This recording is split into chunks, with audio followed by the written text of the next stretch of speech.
விடாமுயற்சின்னு என்னைக்கு டைட்டில் வச்சாங்களோ எப்பா ஒரு வழியாக வந்து அது அப்படியே கொண்டு போய் அஜர்பைஜானில் கொண்டு போய் அந்த படத்தை போட்டு ஒரு வழியாக எடுத்து அங்கேருந்து அஜித் வந்து இங்கேருந்து போய் அப்புறமா வந்து தட்பவெப்பநிலை சரியில்லை அது சரியில்லை ஒரு வழியாக எப்படா முடிச்சு அந்த படத்தை கொடுக்க போகிறீங்கன்னா இன்னும் முடியல. ஆனால் ஒரு வழியாக என்னென்னா அஜர்பைஜானுடைய அந்த படப்பிடிப்பு முடிச்சுட்டு வந்துட்டாங்க இந்தியாவுக்குள்ளே அப்படின்னு மொத்த குழுவும் 2 நாளைக்கு முன்னாடி ஒரு பிக் ஒன்று போட்டிருந்தாங்க, ஒரு வீடியோவும் வெளியிட்டிருந்தாங்க.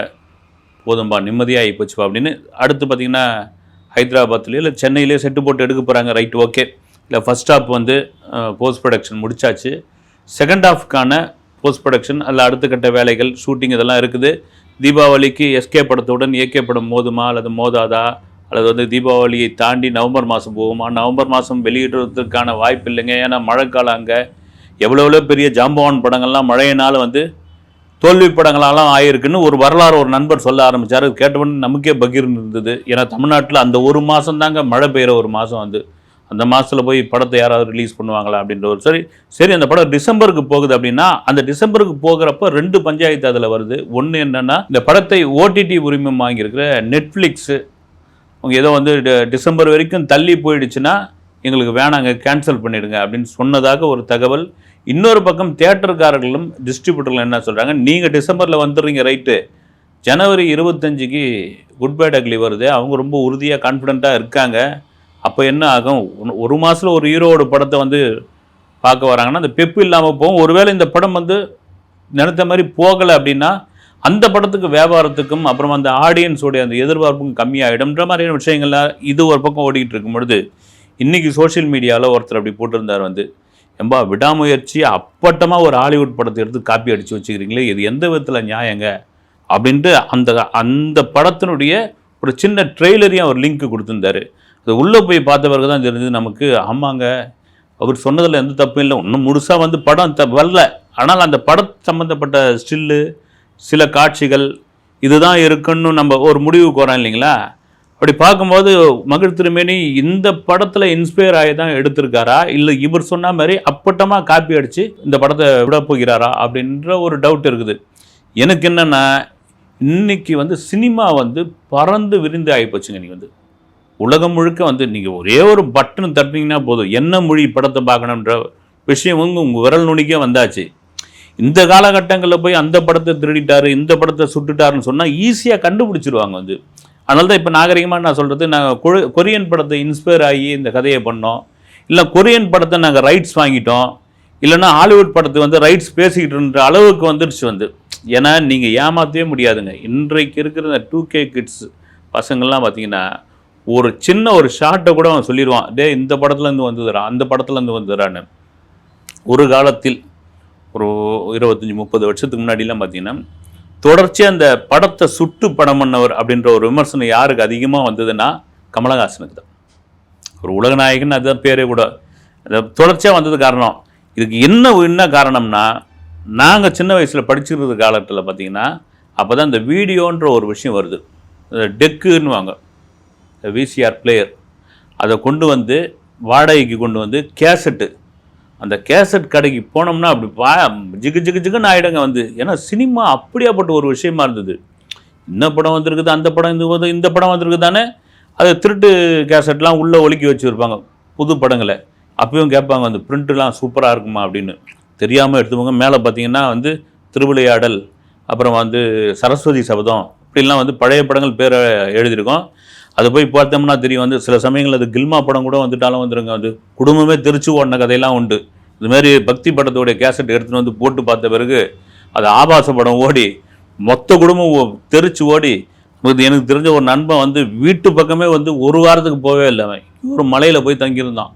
அப்புறம் போய் அவங்க அப்பா பிடிச்சி கூப்பிட்டு வந்து ஏன்டா இப்படிலாம் பண்ணுறேன்னு சொல்லி அந்த கேசட் அந்த டெக்கை பார்த்தாலே அவனுக்கு அலர்ஜி ஆகிடும். அது அந்த கலாச்சாரம் அப்படியே கொஞ்சம் கொஞ்சமாக ஆரம்பித்தோடனே கமலஹாசன் சொல்லுவாங்க வந்து அவருடைய சதிலீலாவதுலேருந்து அவை சண்முகி, மகாநதி, எதை எடுத்தாலும் ஒரு ஆங்கில படத்தினுடைய ஒரு எடுத்துக்காட்டாக இருக்கும். அதுக்கு அவரை பற்றி கவலையே படல வந்து. ரைட்டு, ஓகே, நான் பார்க்குறேன் நான்.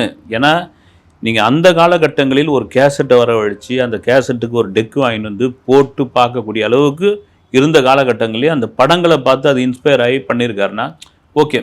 நான் கூட பல இதில் சொல்லியிருக்கிறேன் வந்து, நான் சென்னைக்கு வந்த புதுசில் உலக திரைப்படங்கள் பார்க்கணுன்னு ரொம்ப ஆசையாக இருந்தப்போ திரைப்பட இயக்கம்னு ஒரு ஒரு அமைப்பு ஒன்று கவுடியா மடம் ராயப்பேட்டையில் ஒரு சின்ன ஆபீஸ். அதில் வருஷத்துக்கு 35 ரூபாய் 30 ரூபாய் கட்டிட்டிங்கன்னா ஒரு வருஷத்துக்கு கிட்டத்தட்ட ஒரு 20 படம் அவங்க ஸ்க்ரீன் பண்ணுவாங்க. அந்த ப்ரொஜெக்டரை கொண்டு வந்து அந்த ரீலை வரவழைச்சு இப்போ மெக்சிகன் படம் பார்க்கணும், யூரோப் படம் பார்க்கணும், சவுத் ஏஷியன் சம்மந்தப்பட்ட படங்கள் பார்க்கணுன்னா அவங்க கொண்டு வந்து ரஷ்யன் கல்ச்சர் அல்லது வந்து ஃபிலிம் சேம்பர் இல்லை சுப்பரகத்துன்னு ஒரு தேட்டர் ஒன்று இருந்தது. இங்கே வந்து ஷோ போட்டு காமிப்பாங்க. இதுக்கு தான் அப்போ எப்படின்னா தகவல்னால் அப்போ செல்ஃபோன்லாம் கிடையாது. லேண்ட்லைன் இருக்கிறவங்களுக்கு தகவல் சொல்லுவாங்க, பிபி நம்பர் இருக்கிறவங்களுக்கு ஒரு தகவல் சொல்லுவாங்க. இல்லாதவர்களுக்கு முன்கூட்டியே ஒரு போஸ்ட் கார்டு பிரிண்ட் பண்ண ஒரு போஸ்ட் கார்டில் இந்த டேட்டில் இந்த டைமில் இந்த படத்தை நாங்கள் போட போகிறோம் அப்படின்னு சொல்லுவாங்க. அது இப்போ என்னென்னா அந்த காலகட்டங்களில் அந்த கேசட்டுக்கு, அதுவும் வெளிநாடு படம் கேசட்டுக்கு அவ்வளோ பெரிய ஒரு ஒரு வரவேற்பு இருந்ததுங்க. எனக்கு நல்லா ஞாபகம் இருக்குது. இப்போ நிழல்னு ஒரு திரைப்பட பயிற்சி வகுப்பு நடத்திக்கிட்டு வர்றார் அண்ணன் திருநாவுக்கரசு. அவரும் நான் வந்து இன்தாம் இணையதளத்தில் வரனா வேலை பார்த்தோம். அப்போ என்னென்னா அவர் அந்த இன்தாம் இணையதளத்தில் ஒரு 6 மணிக்கு கிளம்பி தேனாம்பேட்டை சிக்னலில் தான் அதனுடைய ஆஃபீஸ் இருந்தது. திரு சௌரிராஜன் தான் அதனுடைய உரிமையாளராக இருந்தார். பரபரப்பாக நான் இப்போ வந்து வெஸ்மாவளத்தில் தான் இங்கே இருந்தேன். கேகே நகருக்கு, ராணி அண்ணா நகருக்கு பரபரப்பாக வருவார். என்னென்ன அப்படின்னோன்னு பாலமகேந்திரா சார் வந்துடுவார். இன்னும் அரசு என்னென்ன படங்கள் வந்திருக்குது, ஹாலிவுட் படங்கள் என்னென்ன கேசட் உங்ககிட்ட இருக்குது, இன்னும் யூரோப் படங்கள் இருக்குது அப்படின்னு வாங்கி போகிறதுக்காக வருவாருன்ட்டு இவர் அடித்து பிடிச்சி ஒரு ஆட்டோ பிடிச்சி போய் அங்கே அவர் வீட்டுக்கு போகிறதுக்குள்ளே பார்த்தீங்கன்னா அவர் பாலமகேந்திர சார் ஒரு ஆட்டோவில் தான் வருவாராம். அது ஒரு ஆட்டோ ஓரமான இருந்து அந்த ஆட்டோ டிரைவருக்காக பார்த்துட்டு இருப்பார். சார் உள்ளே இருக்காருன்னு இவர் அன்றைக்கி அந்த காலகட்டங்களில் வந்து சில படங்கள்லாம் எடுத்து கொடுத்தோன்னே பார்த்துட்டு தரேன் அரசுன்னு சொல்லி அதுக்கு ஒரு சின்ன சன்மானம் மாதிரி கொடுப்பார். அவர் வந்து அந்த படத்தை காப்பி அடித்தாரா இல்லை காப்பி அடிக்கிறதுக்காக எடுத்து போனார்லாம். அப்போ அந்த விவாதம்லாம் தேவையில்லை. ஒரு திரைக்கலைஞன், ஒரு திரைப்பட இயக்குனர், ஒரு திரைப்பட ஒளிப்பதிவாளர் ஃபாரினில் என்ன மாதிரியான படங்கள் வந்திருக்குது, அங்கே எப்படி ஷார்ட் வச்சுருக்காங்க, என்ன மாதிரி கதை சொல்லியிருக்காங்க அப்படின்ட்டு ஒரு ஆவலாக அவ்வளோ பெரிய டைரக்டரு இறங்கி ஒரு ஆட்டோ பிடிச்சி வந்து ஒரு ராணி அண்ணா நகர் கோட்ரஸ்குள்ளே நுழைந்து அது வாங்கி மரோன்னா அவர் அந்த படத்து மேலே எவ்வளோ பெரிய ஒரு ஆர்வம் இருக்கும் பாருங்க. அது அப்படியே அந்த கேசட் வந்து விசிடியாக மாறிச்சு. இந்த விசிடி வந்து திருட்டு விசிடின்னு ஒரு பெரிய பஞ்சாயத்தெல்லாம் இங்கே வந்து கோலிவுட்டில் உண்டாச்சு. திருட்டு விசிடியில் பெரிய பாதிப்புலாம் உண்டாச்சு. விசிடி வந்த பிறகு யார் வேணாலும் படம் பார்க்கலான்ற அளவுக்கு ஆகிடுச்சு. அப்போ தான் அதிகப்படியான பைரசிகள் வர ஆரம்பிச்சது. அப்போ தான் ஹாலிவுட் படங்கள் ரொம்ப ஈஸியாக பார்க்கக்கூடிய ஒரு ஹாலிவுட் படங்கள் மட்டும் கிடையாது, வந்து இங்கே யூரோப் படங்கள், அப்புறமா வந்து கொரியன் மூவிஸ் இதெல்லாம் பார்க்க ஆரம்பிச்சு. இப்போது உங்களுக்கு வந்து கூகுளில் தட்டினா அவ்வளோ வந்து விடுது. அப்புறம் ஓடிடி தளம் வந்த பிறகு ரொம்ப சர்வசாதாரணமாக ஆகிப்போச்சு. நீங்கள் வந்து எங்கள் பாலிவுட் படங்களே எவ்வளோ பார்க்க முடியாத படங்கள்லாம் இருக்குது, லிஸ்ட்டே அவ்வளோ இருக்குதுங்க. வந்து இது தவிர பார்த்திங்கன்னா வெப்சீரிஸ், பிரமாதமான வெப்சீரிஸ்லாம் இருக்குது. வந்து இது சொல்ல வர்றதுக்கு காரணம் என்னென்னா இன்றைக்கி அப்படியாப்பட்ட காலம் மாறி போச்சு. அந்த நண்பர் போட்டிருக்கிற பதிவு வந்து என்னென்னா பிரேக் டவுன் அப்படின்ற ஒரு படம் 1997 வந்த அந்த படத்தை தான் அப்படியே ஈழச்சாங்காப்பியாக மகிழ் திருமேனி எடுத்திருப்பார் அப்படின்னு அவர் சொல்கிறாரு. அதோடு சேர்த்து தான் அவர் ஒரு லிங்க் ஒன்று கொடுத்துருக்காரு. என்ன லிங்க்னா, நீங்கள் டவுட் இருந்தால் அந்த படத்தோட ட்ரெய்லரை போய் பாருங்கள் அப்படின்னு.